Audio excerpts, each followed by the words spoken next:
Setelah membahas moving average dan weighted moving average, yang kedua-duanya itu berguna untuk men-smoothing data time series agar dapat melihat tren. Nah, sekarang kita menggunakan analisis regresi untuk melihat tren pada data time series. Analisis regresi itu bisa digunakan pada tren yang linear dan tren yang tidak linear, non-linear trend. Umumnya kalau secara jangka panjang atau long term, tren di berbagai bisnis itu biasanya trennya adalah tren linear atau garis lurus. Nah, kalau kita udah ngomongin soal straight line atau linear trend, biasa ya equationnya adalah Y sama dengan A plus BX. Nah, biasanya Y dan X itu adalah variabel yang berbeda. Karena sekarang kita ngomongin tentang data time series, datanya itu untuk satu variabel yang sama tapi di waktu yang berbeda. Nah, jadi X-nya kita ganti dengan T.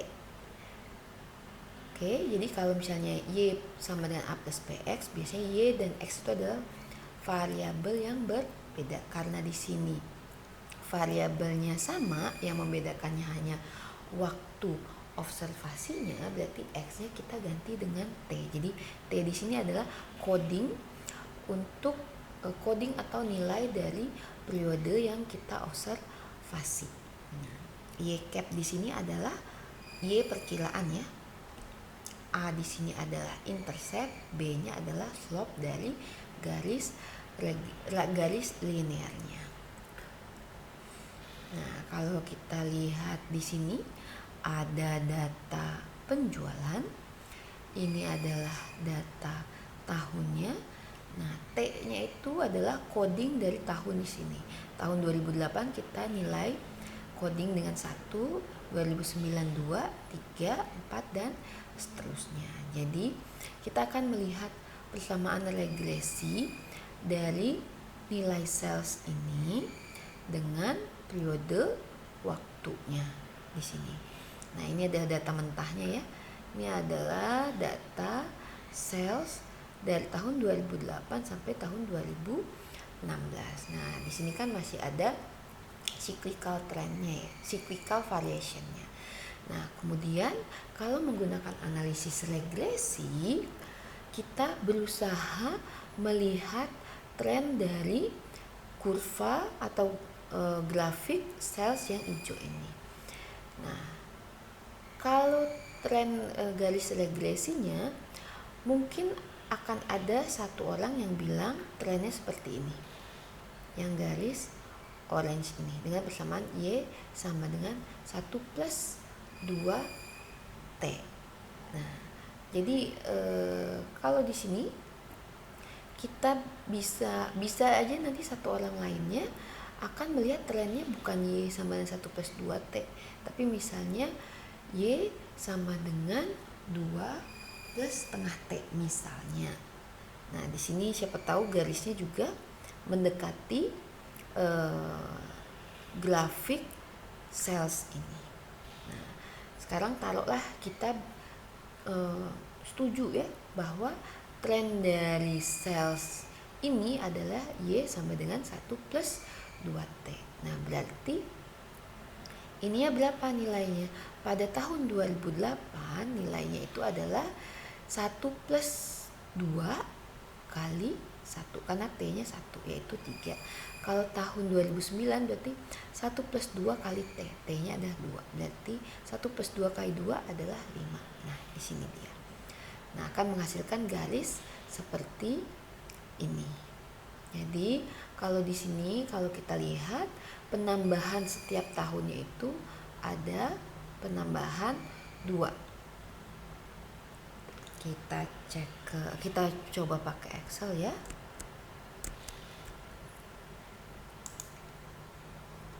Nah, ini dia. Ini salesnya, ini tren yang ada. tadi persamaannya adalah Y sama dengan 1 plus 2T. Nah, berarti ini dapatnya dari mana?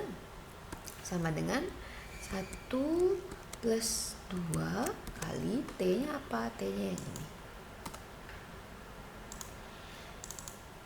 Oke, sama ya dengan ini. Lalu kita bikin grafiknya.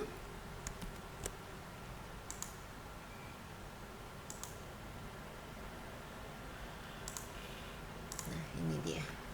Jadi kita anggap garis yang paling mewakili itu ada Y sama dengan 1 plus 2T. Mungkin nanti akan ada yang lihat, oh ternyata bukan garis itu yang paling cocok di sini.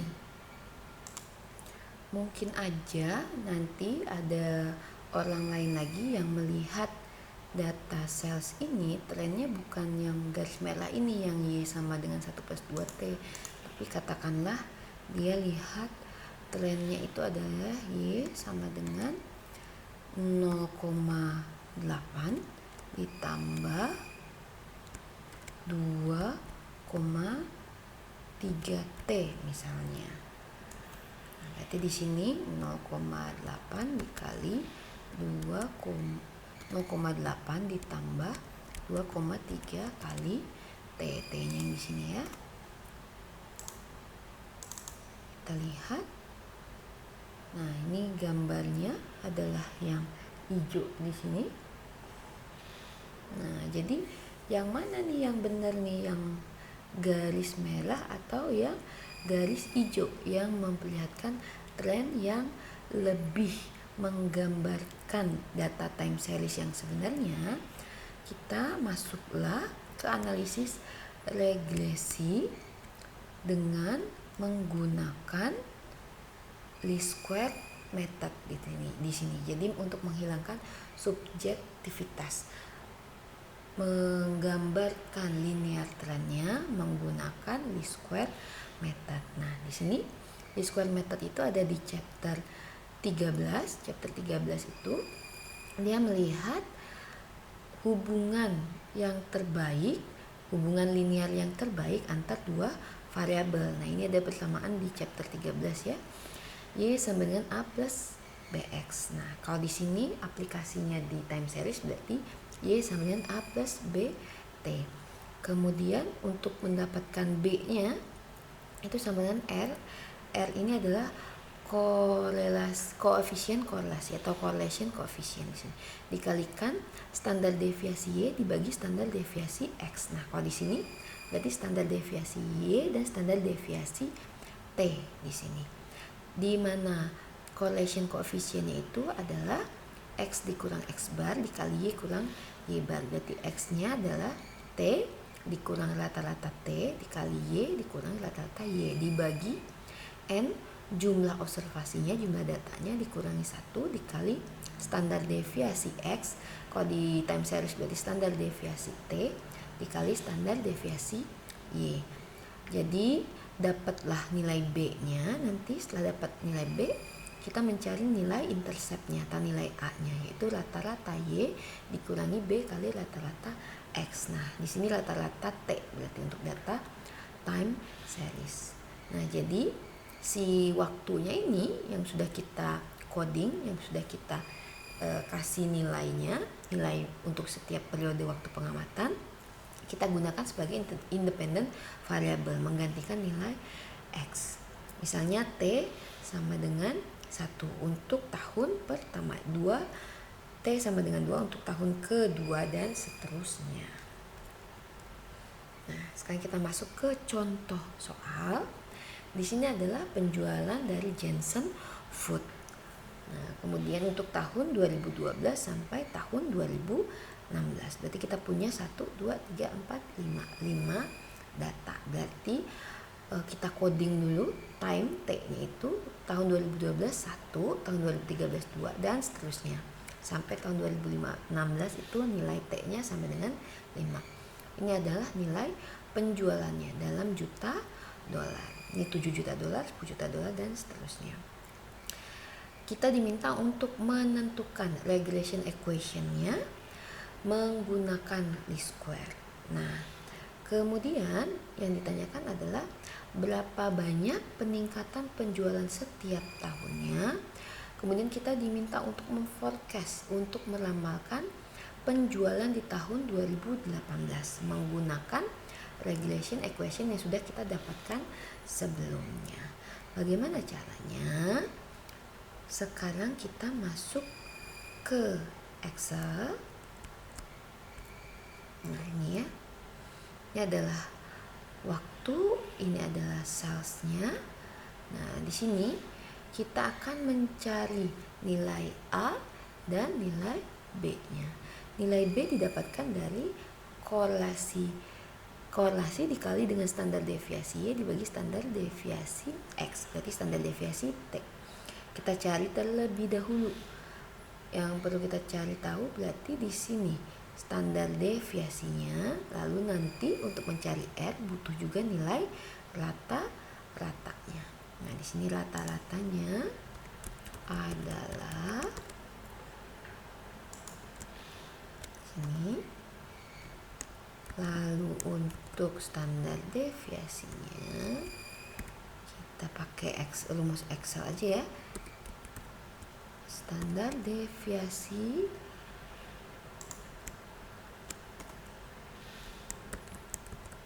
Oke, sekarang kita lihat di sini untuk mencari R-nya. Nah, butuh ini ya.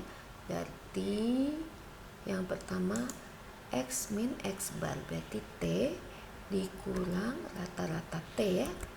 Rata-rata T.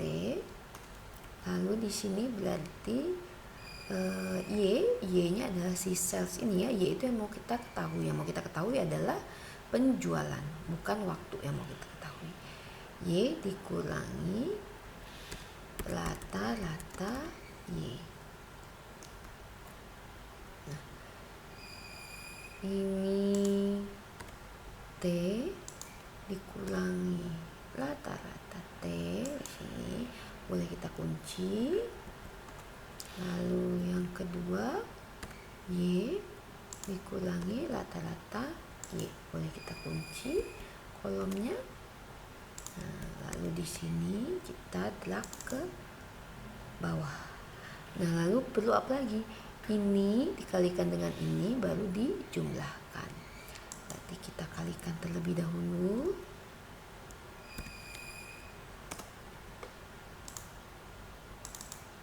Lalu kita jumlahkan. Kita insert dulu ya, biar nggak terlalu mepet. Jumlahnya,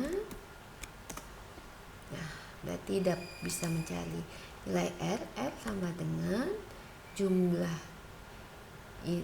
R sama dengan jumlah ini dibagi N minus 1. Nah, jumlah data kita ada 5 ya, kurang 1 dikali ini standar deviasi X, standar deviasi Y, berarti standar deviasi T dan standar deviasi Y. Dikali standar deviasi T dikali standar deviasi Y. Dapatlah korelasinya adalah 0,919. Nah, ini korelasinya cukup tinggi ya, sangat tinggi ya, di atas 80% sangat tinggi. 91%. Pasti dia korelasinya tinggi karena data ini kan memperlihatkan hubungan antara waktu dan penjualan. Semakin tinggi, kalau di sini kan terlihat ya, dia itu cenderung naik, berarti waktunya naik. Di sini juga salesnya juga akan naik, makanya dia korelasinya tinggi. Ini akan kita bahas di materi khusus nanti setelah UTS. Nah, lalu nilai B-nya itu sama dengan R dikali standar deviasi Y dibagi standar deviasi X.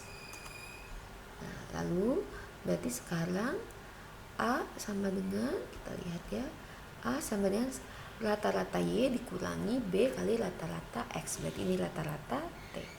Sama dengan rata-rata Y dikurang B kali rata-rata T. Nah, berarti sekarang persamaan regresi kita adalah di sini persamaan regresinya menjadi Y sama dengan A-nya adalah 6,1 plus B-nya adalah 1,3 T. Karena data time series. Nah, berarti setiap tahun terjadi kenaikan penjualan 1,3 T, karena kan kenaikan penjualan dilihat dari slope-nya di sini.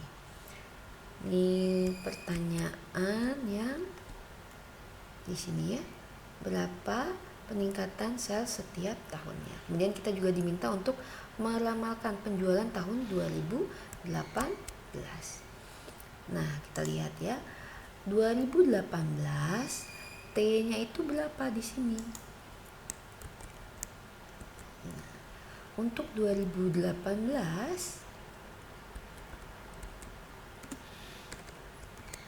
T-nya berapa? Nah, kita lihat ya di sini. Tahun 2016 T-nya adalah 5. Berarti tahun 2017 T-nya adalah 6, 2018 T-nya adalah 7 atau 5 plus 2 karena jarak 2016 ke 2018 adalah 2 tahun. Berarti sekarang sales di tahun 2018 sama dengan A plus B kali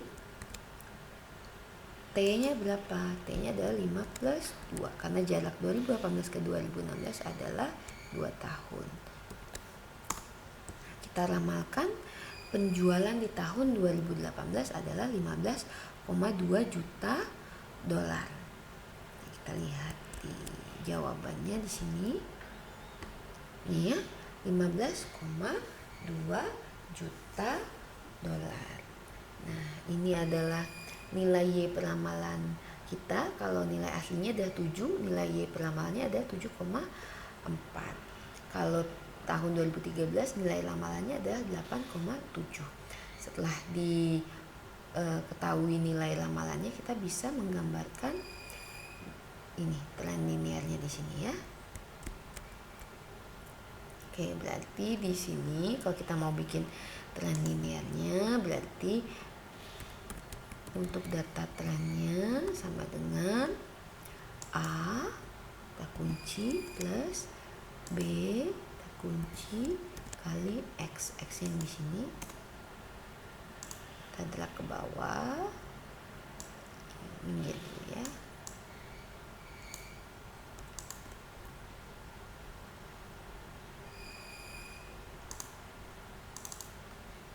Nah, kalau kita buat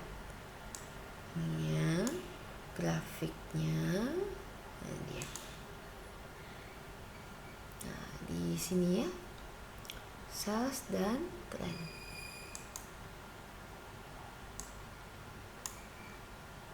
Nah, ini adalah data penjualannya, data time seriesnya. Ini adalah tren yang kita dapatkan dari regresi linear menggunakan least square method.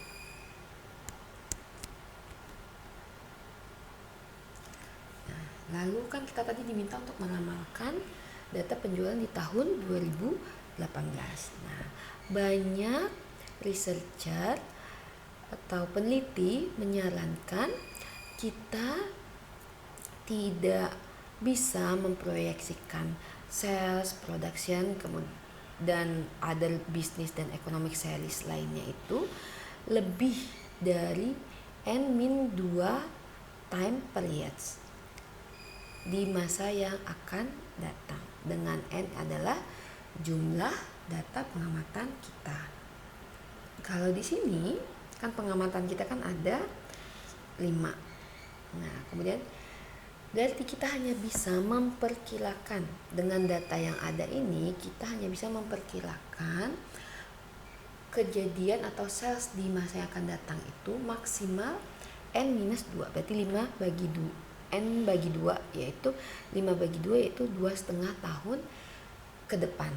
Berarti kita hanya bisa meramalkan itu maksimal di tahun 2018 atau lebih tepatnya karena 2,5 tahun yaitu Juni 2019, kan 2018 2 tahun tambah 6 bulan lagi. Nah, setelah Juni 2019 kan kita kan meramalkannya biasanya tahunan, berarti poin di akhir tahun. Berarti di sini yang paling cocok itu kita maksimal meramalkan penjualan tahun 2018. 2019 sudah tidak precise lagi ramalan kita. Nah, ini ya. Kemudian researcher lainnya itu menyarankan forecast atau peramalan itu tidak boleh lebih jauh dari 2 tahun, khususnya untuk ekonomi, khususnya untuk meramalkan di saat terjadi perubahan ekonomi yang sangat cepat. Jadi ya maksimal 2 tahun lah gitu. Walau berapapun jumlah pengamatan kita, sebaiknya kita hanya bisa memforecast 2 tahun. Tuh ya. Nah, sekarang kalau tadi kan kita menggunakan analisis regresi pada tren yang linear. Sekarang gimana kalau ternyata trennya itu tidak linear?